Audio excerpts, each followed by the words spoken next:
Welcome to Disney This Day. I'm Egon Bonkers. And on this day in 1965, Walt and Roy Disney held a press conference with Florida Governor Burns to officially announce the Florida Project.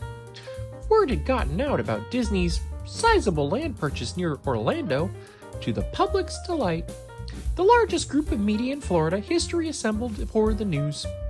Walt gave few details but promised great things to come. In the days that followed, the price of 1 acre of land near the Disney property skyrocketed from about $180 to a stunning $80,000. And that was 60 years ago. Pretty crazy, huh? Anyway, have a magical day.